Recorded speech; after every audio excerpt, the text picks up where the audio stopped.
सरकार के संग तो है ही। वसुंधरा जी के समय तो कई मंत्री जेलों में मिलकर आए थे आनंद पाल से, ध्यान नहीं आपको? सरकार मजा करना चाह रही है, मजा करो। एक तरीके से राजस्थान की कानून व्यवस्था वेंटिलेटर पे चली गई।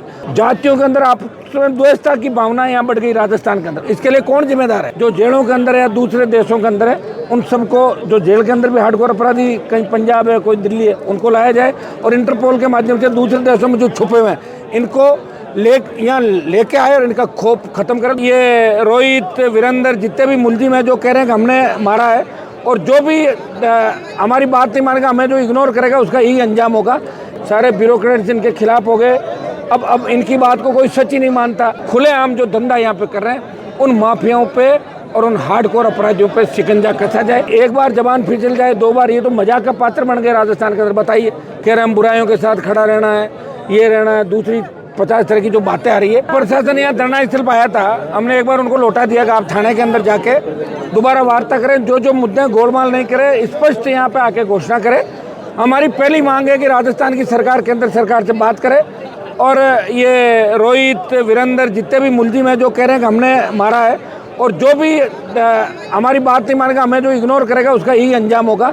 एक तरीके से राजस्थान की कानून व्यवस्था वेंटिलेटर पे चली गई और ये सरकार और पुलिस के लिए चुनौती है। हम चाहते हैं कि इंटरपोल के माध्यम से उन सब लोगों को जो जेलों के अंदर है या दूसरे देशों के अंदर है, उन सबको, जो जेल के अंदर भी हार्डकोर अपराधी कहीं पंजाब है, कोई दिल्ली है, उनको लाया जाए और इंटरपोल के माध्यम से दूसरे देशों में जो छुपे हुए हैं इनको यहाँ लेके आए और इनका खौफ खत्म करें। दोबारा ऐसी घटनाओं की पुनरावृत्ति नहीं हो। पूरे घटनाक्रम की जांच एडीजी क्राइम और एडीजी एसओजी की संयुक्त टीम यहाँ पे करे। तीसरा, पुलिस अधिकारियों के निलंबन की मांग थी, जिनकी वजह से रमेश जी को जान से हाथ धोना पड़ा। उनको सुरक्षा दे रखी थी, लेकिन पुलिस के लोगों ने कहा कि आप सुरक्षा हटवाने, पैसे खुद को देने पड़ेंगे, और वो बेचारे इस बात को समझ नहीं पाए। और 2 व्यक्ति अगर इनको दे देते आज एक व्यक्ति हमारे बीच खड़ा होता। चौथी मांग जो है, जल्दी इसकी जो यहाँ बदमाश है उनके बुलडोजर चले। राजस्थान के जो बदमाश है उनके घरों पर, अवैध संपत्तियों पर पूरे राजस्थान के अंदर बुलडोजर रहता है, कितना ही बड़ा बदमाश हो, और मुलजिमों की शीघ्र गिरफ्तारी हो। ये प्रमुख परिजन जो मांग कर रहे थे उनको हमने नए सिरे से रखा। कुचामन के अंदर अब एक कमांड, नए सिरे से कंट्रोल रूम और कैमरे लगे हर सरकार की तरफ से। ये प्रमुख मांगे हम लोगों ने यहाँ रखी है और वार्ता करने के लिए प्रतिनिधि मंडल अंदर गया है। एक बार वार्ता होकर आ जाती है और सरकार अगर घोषणा कर देती है ठीक है, और सरकार घोषणा नहीं कर देती है तो लोग यहीं पे आंदोलन करेंगे। सर, मीडिया के माध्यम से सूचना मिलती है कि पोस्टमार्टम हो चुका है। पोस्टमार्टम होने से क्या हो गया? तो गैंगवार की घटनाएं तो रोज बढ़ रही है ना।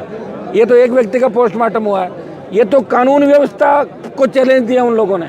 ये गैंगवार रुका इस इलाके के अंदर। देखिए, खेरा, जीवन गोदारा, उसके बाद लगातार जिस तरह गैंगवार की घटनाएं बढ़ी, जातियों के अंदर आपस में द्वेषता की भावना यहाँ बढ़ गई राजस्थान के अंदर। इसके लिए कौन जिम्मेदार है? सरकारें जिम्मेदार है।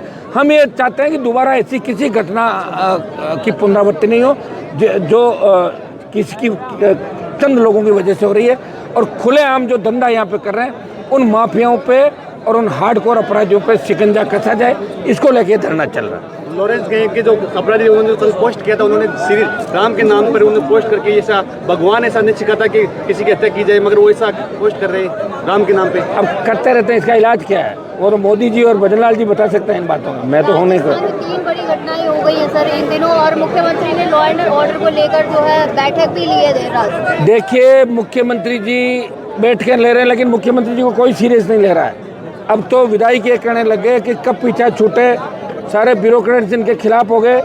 अब इनकी बात को कोई सच ही नहीं मानता।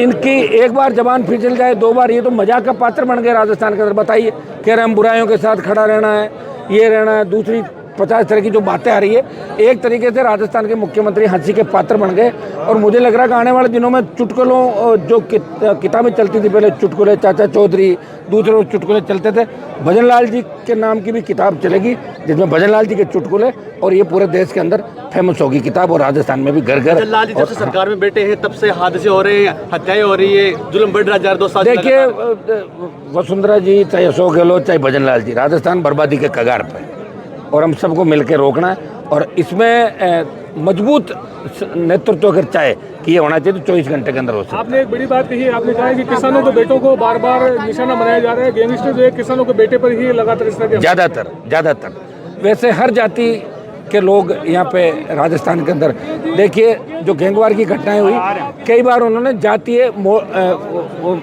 मोड़ भी उनको दिया गया, लेकिन हमने हमेशा प्रयास किया कि ये जातीय झगड़े नहीं है।